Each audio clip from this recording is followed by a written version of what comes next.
Hello दोस्तों, मैं रामनिका गांधी, मैं एक होम्योपैथिक विशेषज्ञ हूँ। लेकिन आज मैं बात करूंगी सिर में चोट की, यानी कि हेड इंजरी की। हेड इंजरी जब होता है तो कॉमन सा एक बात है कि कभी चलते फिरते गिर गए या किसी चीज से कोई चीज आपके सिर पे गिर गई तो इससे आपको हेड इंजरी होती है। अमूमन जब सिर पे कोई भारी चीज गिर जाए या आप चलते फिरते आपकी कोई फिसल के या कैसे भी अगर आप गिर जाते हैं तो सिर फट जाता है। सिर फट जाता है तो इसकी जो ट्रीटमेंट होती है वो आप कर लेते हैं। लेकिन कभी कभी सिर नहीं फटता और ब्लड जो है वो अंदर ही अंदर जम जाता है। खास तौर पर यह जो समस्या है बच्चों में बहुत ज्यादा देखने को मिलता है। बच्चे बहुत चुलबुले होते हैं, बहुत ज्यादा नटखट होते हैं और कहीं ना कहीं कितना भी माना कीजिए तो कुर्सी पे, सोफे पे, पलंग से वो गिरते ही रहते हैं। और छोटे बच्चे जो अभी अभी चलना शुरू करते हैं वो वो बच्चे बहुत ज्यादा गिरते हैं और उन्हें हेड इंजरी बहुत ज्यादा होती है। तो माता पिता बहुत ज्यादा चिंतित होते हैं। छोटे बच्चे का जो हेड का जो स्ट्रक्चर है वो बहुत ही लचीला होता है, इसलिए छोटे मोटे चोट वो सहन कर लेते हैं, उसमें कोई दिक्कत नहीं आती। लेकिन सावधानी रखना बहुत ज्यादा जरूरी होता है। अगर बच्चे जैसे से बड़े होते हैं वैसे वैसे सिर का जो मांसपेशी है या सिर का जो स्ट्रक्चर है वो हार्ड होने लगता है और ऐसी स्थिति में स्थितियां ज्यादा बिगड़ सकती है। अब रही बात कि जब छोटे छोटे बच्चे मूवमेंट करते करते गिर जाएं और सिर में चोट लग जाए तो ऐसी स्थिति में करना क्या चाहिए। सबसे पहले आपको तो आइस से सेक करनी चाहिए। जब भी हेड इंजरी होती है तो उस समय 24 घंटे तक आपको सिर में आइस से या ठंडे पानी से सेक करनी चाहिए। 24 घंटे के बाद आपको गर्म पानी से सेक करनी चाहिए। दूसरी बात, जब बच्चा सावधानी क्या रखना है कि जब बच्चा गिर जाए और सिर में चोट लग जाए, इसके बाद बच्चा लगातार रोता रहे, किसी भी चीज से चूक नहीं होता। ऐसे तो बच्चे जब गिरते हैं, चोट लगती है तो वो रोते ही हैं। लेकिन दूध पिला दिया जाए या कोई चीज, कोई खिलौने दे दिया जाए तो धीरे धीरे वो शांत हो जाते हैं। लेकिन बच्चा किसी भी तरह से शांत नहीं होता, लगातार रोता रहता है। वैसी स्थिति में आपको चौकन्ना होना चाहिए, सावधान होना चाहिए और जल्द ही नजदीकी किसी अच्छे अस्पताल की ओर जानी चाहिए। इसके अलावे अगर बच्चे को बार बार उल्टी आना शुरू हो जाए चोट लगने के बाद से तो आपको सतर्क होना है। बच्चे या वयस्क दोनों में यह कंडीशन देखी जाती है कि अगर हेड इंजरी गंभीर होती है तो उल्टियां होना शुरू होता है। अब रही बात कि जब बच्चे को चोट लगता है तो रोते रोते उल्टी होने लगती है, तो कभी कभी ये नॉर्मल उल्टी भी होती है।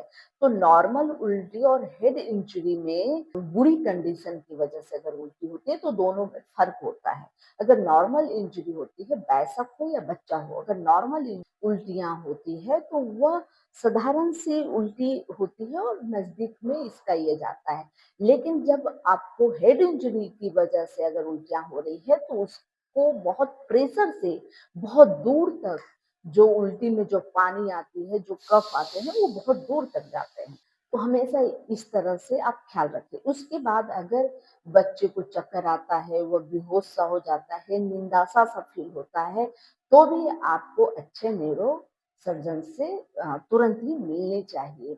इसके अलावे जब बच्चे को ऐसा हो कि फीवर आ जाए, तो हेड इंजरी के बाद फीवर आने लगे और वो बोलचाल नहीं करे तो भी यह देखना चाहिए। इसके बाद यह देखना चाहिए कि जब हेड इंजरी हुई है और उसके बाद जो हाथ पैर का मूवमेंट है वह नहीं हो पा रहा है, कोई अंग बिल्कुल सुन्न सा हो गया है, बच्चे हो या वयस्क हो, अगर हेड इंजरी के बाद यह कंडीशन आती है तो आपको बहुत जल्दी ही न्यूरोसर्जन की तरफ जाना चाहिए, बड़े अस्पताल की तरफ भागना चाहिए।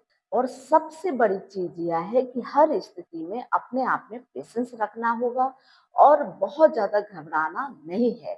दिमाग से काम लेना होता है कि जब भी इस तरह की समस्या होती है तो हम घबराहट के कारण गलत डिसीजन लेने लगते हैं। अब रही बात कि जब हेड इंजरी होती है, तो इसमें यह भी देखा जाता है कि कुछ-कुछ वक़्त के बाद आपको फड़का-सा फ़ील होता है, मिर्गी जैसी समस्या आने लगती है या कुछ-कुछ देर पर बच्चे बेहोश होने लगते हैं या यह बच्चे और वयस्क दोनों की ही कंडीशन में यह देखा जाता है। तो इसमें भी आपको सतर्क रहना है और बड़े अस्पताल की तरफ भागना है, जिससे आपको यह वहाँ पर जाने के बाद सीटी स्कैन या एमआरआई आपको डॉक्टर प्रिस्क्राइब करेंगे, जिससे आप तुरंत ही करा लें और कराने के बाद ये क्लियर हो जाता है कि यह हेड इंजरी में क्या-क्या प्रॉब्लम आ रही है। अब रही बात कि जब आपको यह सब हेड इंजरी जैसी समस्या होती है, तो कॉमन हमारे घर में होम्योपैथिक दवाई आर्निका रखनी चाहिए। आर्निका हो, रस्टस हो या रूटा हो, ये तीनों दवाई हेड इंजरी में बहुत अच्छा काम करता है। रूट है जो हमारे मांसपेशियों में अगर चोट आती है तो आर्निका मोंटाना का उपयोग करना चाहिए, यह भी छठी पोटेंसी में करनी चाहिए। अगर आप मदर टीचर रखे हैं तो मदर टीचर के से आप जिस जगह में चोट लगा है उस जगह में सेक करनी चाहिए, जैसे कि स्पंज करनी चाहिए। और आप इसे दे भी सकते हैं। हमेशा याद रखें आर्निका उस कंडीशन में दी जाती है जब आपके सिर से ब्लड नहीं आ रहा हो, चोट लगने के बाद कट नहीं हुई हो, गुम्बा हो गई हो, उस जगह में आर्निका का इस्तेमाल होता है। इसके बाद अगर उससे भी ज़्यादा अगर प्रॉब्लम ज़्यादा बढ़ती है तो हाइपेरिकम का इस्तेमाल कर सकते हैं। इसके अलावा आप रेस्टॉक्स का इस्तेमाल कर सकते हैं जब आपको हेड इंजरी हुई हो। अगर यह हड्डियों तक दर्द जाता हो, चोट जाता हो तो रूटा भी सिर के चोट में बहुत अच्छा काम करता है। तो आप रूटा का इस्तेमाल कर सकते हैं। रूटा, बेलिस्पर, रेस्टॉक्स, आर्निका मोंटाना यह बहुत ही बेहतरीन दवा है और इसे इमरजेंसी कंडीशन में अपने घर में रखा जा सकता है और इसका उपयोग किया जा सकता है।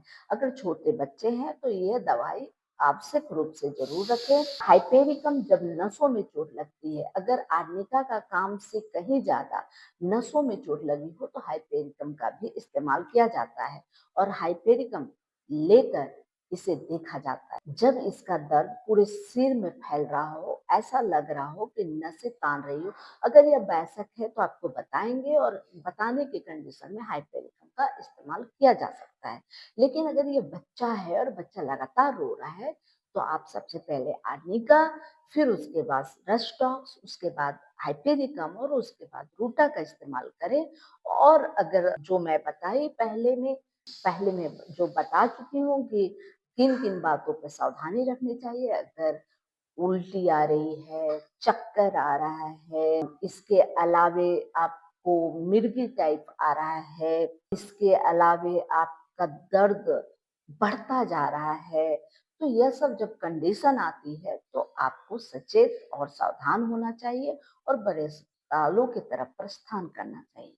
यह जानकारी अगर अच्छी लगी तो लाइक करें, सब्सक्राइब करें और बेल आइकन ज़रूर दबाएँ। और हाँ, जब भी कभी चोट लगे तो हमेशा ठंडे पानी से या आइस से सेक करनी चाहिए और यह लगातार 24 घंटे तक कर सकते हैं।